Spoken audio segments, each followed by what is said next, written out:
So I also like to think too, as a historian, like everything for me is a primary source. Okay, so historians, without a primary sources are awesome. Okay, so this is what historians use to write and write history, to analyze history. So I look at not just the 2020 presidential debate as a primary source, but every single piece of media I read, everything that comes out as a primary source, right? They're primary sources that future generations are going to look back on to sort of analyze and judge us. Okay, so I look at the things that are being created today from a historian's perspective. These are essentially primary sources. So a primary source, I have two definitions from two very sort of acclaimed historians. The first is Roy Finkenbein. He actually taught at Hampton University. And he is now at the University of Detroit Mercy, it's a Jesuit school. I was trained at Jesuit school. I taught at the Hampton University, me and Roy Finkenbein. We spoke by email twice. Anyway, he gives us this idea that primary sources are documents or other evidence, written, oral, and visual, that are created during the period being studied or by participants remembering an event. So we are witnessing the creation of a primary source in 2020. Okay, so that's Roy Finkenbein, and then Eric Foner, who's probably like the leading historian of U.S. history. He one of probably the premier intellectuals. He says primary sources were written or spoken by men and women enmeshed in the events of the past, rather than by later historians. They therefore offer students the opportunity to encounter ideas about freedom in the actual words of participants in the drama of American history. So this is the drama of American history, right? Vis-a-vis, right, the presidential debates. So because I think that I'm viewing these presidential debates through the lens of a primary source, I'm going to just go ahead and bust out my historian's primary source. And what do I ask as a historian of primary sources, whether I'm reading like a recipe book from like Guantanamo Bay in the 1950s, or like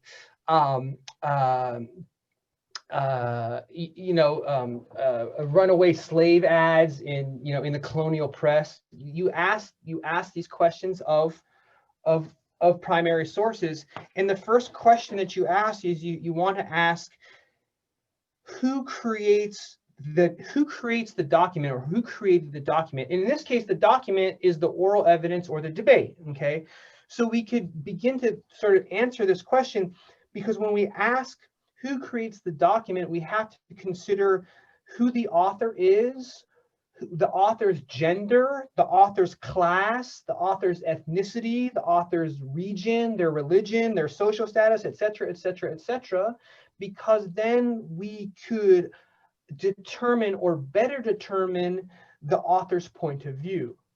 So when we think about these presidential debates, there's a few different ways to answer this. You could say, well, Biden is creating the document, Trump, the moderator, the Commission on Presidential Debates, right? These are all the creators of this presidential debate. And the more, as historians, that we know about these people and institutions, again, the better we're going to be able to understand their points of view. Again, that would be the point of view of the moderator, the nonpartisan Commission on Presidential Debates, et cetera, et cetera. So this is what I would ask, or what I'm asking of the participants who are in this debate. I'm also asking why the document is created. So this document is being created, or this debate, because there's a presidential debate, right? Or a presidential campaign, excuse me. So there's a presidential campaign, and these presidential debates are a part of that, to garner sort of popular enthusiasm, to galvanize the base, right? But also, hopefully, right, we would like to see that the debate is being publicized so that the candidates can promote their policy views and initiatives, show their personalities as a statesman or carnival barker. Oh, sorry. However, however, however you however you want to frame that. Okay. So again, you can answer this in a whole bunch of different ways, and that's the job of the historian to answer the question from their relative view. Again, are the participants trying to persuade somebody? Is the participant, is the author a participant or an observer? All these things. So why was the document created? This is a good question for historians asking of primary sources. What was the document's intended audience, right? You could answer this largely. You could say, well, it's the presidential debates. It's the American people, right? Everybody is meant to watch this. But then you could think like, oh, yeah, well, this is the presidential debate of the United States of America. So probably like the intended audience, you could extend that to the world, right? I mean, a lot of people's eyes. And then you could even narrow that down and say, certain individuals throughout the world. You could also describe the intended audience as undecided voters who are keen in, I think, to continue to weigh the policies and so forth of different, there's a knock at my office door, candidates, or to the candidate's base. Who find out who these participants who are creating the source are trying to engage. Just wanted to say, how you doing? Good. Are you gonna be here for a second? What? You gonna be here for a second? I gotta split pretty quick. Okay, I'm gonna text you. I got a new phone and phone number. Okay. All right, we'll see you, Tommy. Okay. Tommy Pachel, English professor, gave me a little knock. All right. Let's see. What type of document? Oh, so what type of document? Of course, it's the presidential debate. So you have to understand, right? Because it's the presidential debate, it has a weightiness to it, right? There's a sense of importance, and I think that this for us is boiling down the sort of contextual point, a question that has been asked since or throughout the sort of or since the beginning of the creation of the nation is, I mean, here's the question. I mean, at the end of the day, like, what type of nation will America become? That's what it is. So the presidential debate has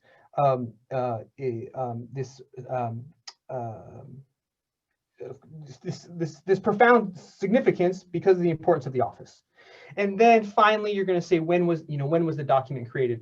You can say, sure, 2020. This is what students do. Oh, is it 1845? I know that, but remember, when you tell me when was the document created, I'm looking for context, right? I'm looking for the immediate context. It's the second debate after the debacle of the first. I'm looking at the larger sort of issues shaping the nation and the world.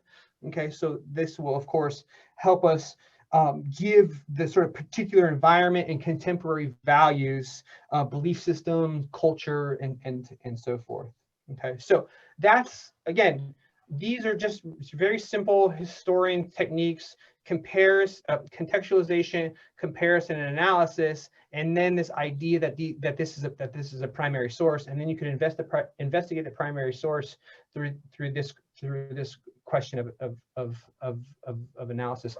And that's, I think, goes back to my point, is historians are, or maybe not all historians, but lots of historians aren't interested so much in the sort of cold hard facts of things as much as they are as the interesting probing questions that are very, very difficult to answer and that we should be grappling with. So that said, it's on you. Does anybody want to wrap up with or explain, why do we need debates? Why are the 2020 debates unique? What are the effects of the debates? Why is it important to view the debates within a historical perspective? Any takers? I can speak to like why I think the debates are productive for me. The reason I've always watched them is because you get a feeling of like for who someone is when they're involved in a debate, right? For me, it's like observing someone's character their communication styles, that type of thing, because that matters to me when I'm voting for someone. When I am voting for someone, sort of looking at base character, because like I'm never going to find a candidate who I agree with completely. I'm just like one of those people. I never am completely on board with a person. And so seeing how they communicate, if they're willing to listen to other people, right? If they're good at perspective taking, that type of thing that's why I like a debate, because I feel like you can get some of that data from a debate. Good. And I think you've answered two questions. One, why do we need them? So we could get a sense of the personal characteristics and personalities and demeanor, and then also the effect of those debates, right? That it does in fact impress upon us, right? What we're using as metrics to, to select our horse, as it were. Good. Right. Thanks, Allie. And we also get, oh, go ahead. No, I'll go after you. Well, with the debates, we also get to see the nonverbal expressions, which I think tell you more than they want you to know. And I've been watching, I'm over 70, so I've been watching debates, every debate for every presidential I could. Mhm. And this was a doozy. It goes down in history as being the most ludicrous debacle, I think. And so it'll be curious to know how that changes tomorrow, so, but I think that you're right, Carol, and I think that you have helped answer that question. Why are the 2020 debates unique? Because, well, the first one was an absolute debacle, and also the second one was in fact canceled, and it was canceled because of the contextual point, right, of the environment of COVID, which is interesting. And then you could, sort of analyze that and extrapolate on, the foregoing of that debate in a different format. It would the online format, and the Trump campaign declined. So they're unique. It's very unique. But again, we have to, say that it's, again, a lot of ways why it's not unique, and I think that we could point to reasons where it's not unique. It's incredibly important. I think I had identified the sort of prominence of just between 1960 and 2020 of Russia and China in the sort of relations with with the United States. That continues to be, so. Anybody else want to tackle one of these questions? There's a comment from Elise in the chat that I can read. It says, I think the 2020 debates are unique because so many people have already made up their minds on who to vote for, unlike in many other election years. Yeah, that's a good point. I don't know the statistics on that, but I have read in a couple different media sources that I think only 5% of debate viewers are still undecided. So then that would be, again, right, a historical comparison that you would like to know. So I think that's a good point as well. And so if that's the case too, Elisa, which is actually a really good point, then if that's a true premise or statement, but if only 5% of the people are still undivided or still undecided about their candidate, why are so many people watching watching? So, and I think it goes back to maybe Anthony's observation and my response to that, in the idea of I think the uniqueness of essentially the Trump candidacy and the persona of Trump himself, and I don't want to say political theater, because you could go back to the political theater in the creation of the Democratic Party, Martin Van Buren in 1828, and their favorable newspapers and their rallies, like they were slanderous, like they were like it was a spectacle back then too. Yeah, but that raises a really interesting question. I think a critical question for us, have we picked our horse? And if we have, why are we going to watch it? Because it's important too, right? Good. This is great. I'm having a heck of a time, by the way. Good, us too. You know, what I noticed about this debate is that in other debates, the candidates have used the debates for teachable moments. And I don't think there's any teachable moments going on here. Hmm. Not maybe perhaps not explicit. I think what interesting, some analysis that I've from that first debate. This isn't like explicitly a teaching moment, but how the candidate, Vice President Biden, when he spoke into the camera to the people rather than from President Trump, at the other candidate, and not so much to the people. So again, that sort of wrestles my question of, who is the audience for President Trump? Is it, his base, or is it more the audience that he's trying to, he's saying what he's saying to the candidate Biden and nobody else, right? To rattle Biden or what have you. So it's interesting to explore these questions. Well, I think why some of us watch is that hope springs eternal. And we keep hoping that something is going to come out that shows some wisdom or understanding of how our government works. And we start seeing it. I think those are fine points. Mhm. And I think going back to the teachable moment, I think it's there. For instance, my daughter's in high school and she was watching the debate, and as in her perspective, and she's like, well, if only I could vote. I go, well, that's great that you think that. So think that way 4 years from now when you are 18, not just now, right? So really getting that generation involved, so they listen and are intrigued by different candidates, all these propositions that are on the ballot, different things like that. So when they do become of age, they're just like, well, it's not as important because they're not speaking the way they did when I remember when I was young. Sort of thing. So that's, I think they're learning how to navigate that process right now, which is pretty cool for younger folks to see that and to be able to participate somewhat in those discussions. And going back to the debates, what I like about them, because I like to watch to a certain extent, but I like the nuggets of information I can gather. And then it gives me an opportunity, if I'm talking to someone who disagrees with my thought process, to kind of understand where they may be coming from. And then we kind of have a two-way conversation about that. And so it helps me to understand what someone else who disagrees with me and my thought process is. So in that way, it can be hopefully a healthy conversation if you're talking with a friend who you care about and they care about you, and you're like, okay, we're polar opposite, but okay, why are you thinking that way if I'm hearing this and you're hearing that? So it ends up, hopefully in a good conversation at that point. I think that brings up two really, really important points. Is one has to go back, way back to the original Republican Party and Thomas Jefferson, as opposed to the Federalists and Adams, who were these elite folks. And the idea that political participation is much more than the vote, and it means vigilance, or constant vigilance over our public officials.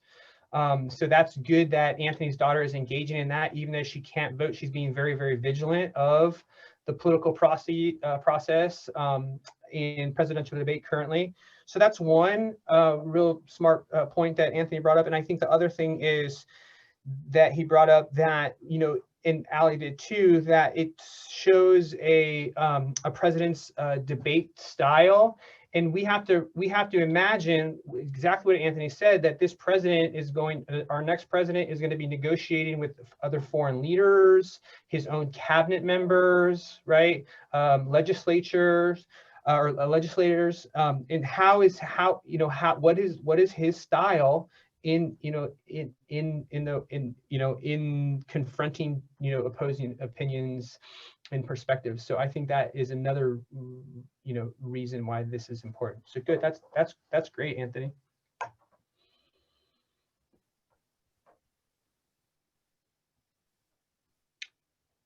All right, well, it is 5:03.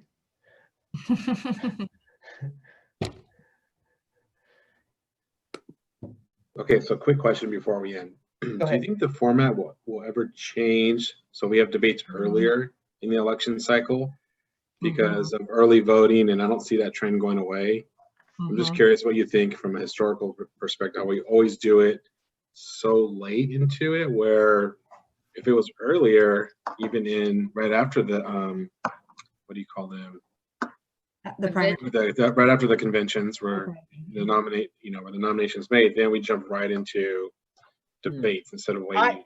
I think this is a very valid question. I think it's a question that the debate commission, wrestles with, the positioning of, in relation to the election. I have this sheet in front of me. There was one debate that was held like really close to the election, and I think it was Jimmy Carter, and he like just totally stumbled, like he was just saying some silly stuff, and not silly stuff, but some stuff that he couldn't recover from in such a short time from the election, and analysts has pointed out that. So I would say, again, through comparison, Anthony, that I would not be surprised if they moved the debates further away, or even closer to it's something I think that the debate commission in fact weighs. And then again, another thing that we have all this time on our hands, right? That we could, again, when we're thinking about who created the document, you have to,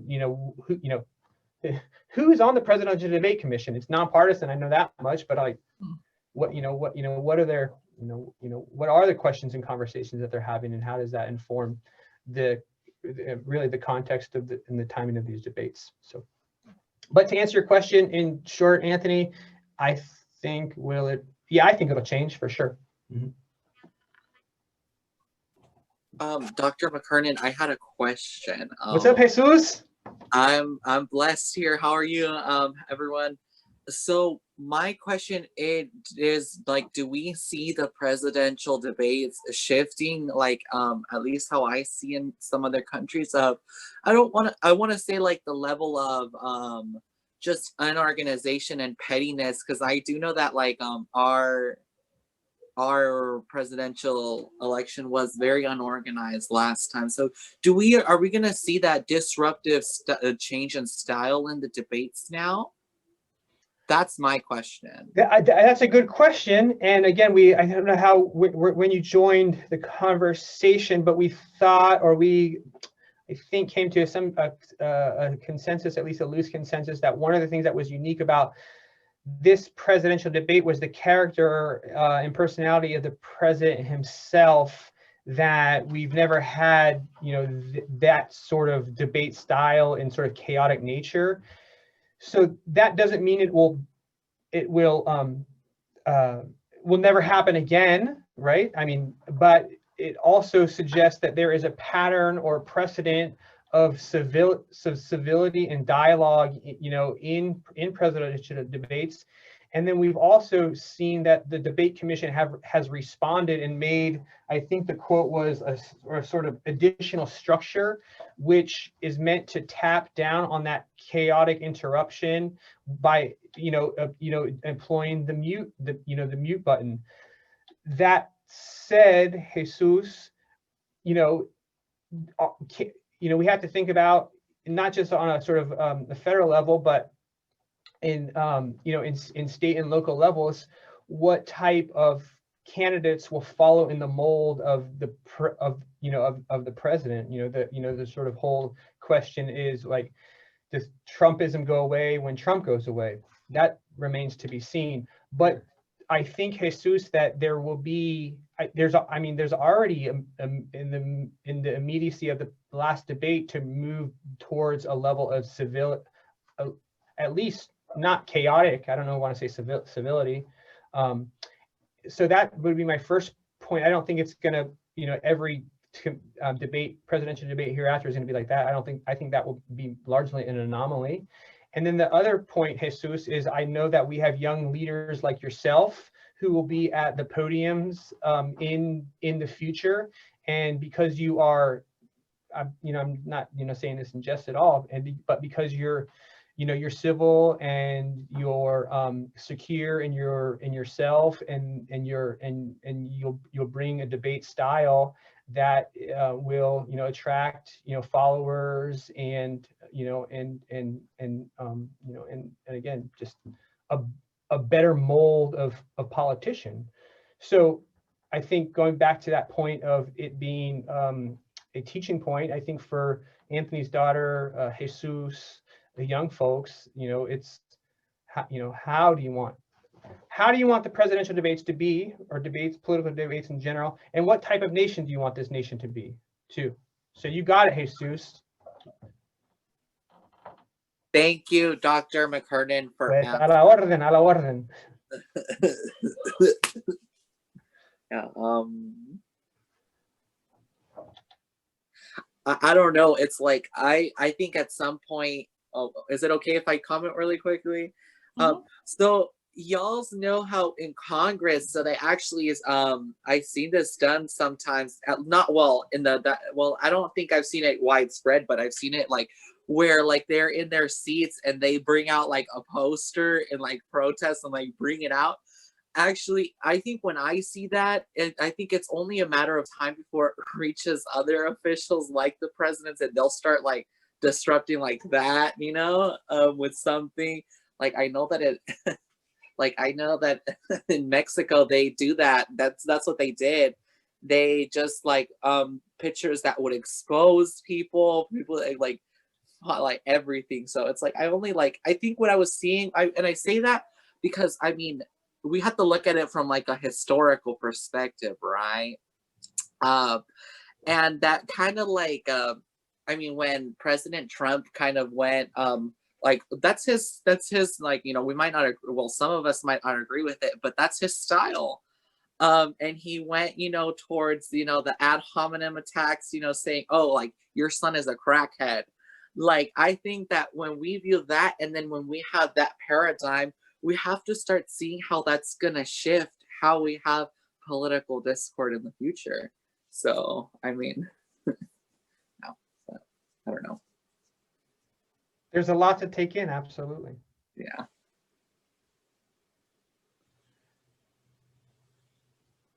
All right, Ali, do you have any closing comments, or are there any pressing questions? Other than thank you so much for taking the time to put this together. You're very welcome. You're doing lots of this already, so I know this is like an extra thing on your plate. So that's awesome that you took the time to do this. Can you come help me grade my midterms that are like old? What I'll do is we're recording this, so I will send it out to all the participants, and then it will be posted on our elections and registration webpage on Cuesta's website as well. So okay, great. And I think it would be good, and when you edit it, you could break it up into like, sort of, and the introduction, maybe the comparison, contrast, then the primary source, then the question, or however. So. Yeah, just all the different sections. I can definitely do that for sure. That'd be great. Thanks. Great idea. Yeah, thank you. So I'm going to go ahead and stop my share, and then I'm going to go ahead and leave it to y'all to leave. And all right, I'm officially ending the meeting. Thank you everyone for coming. Thanks so much. Thank you for arranging it.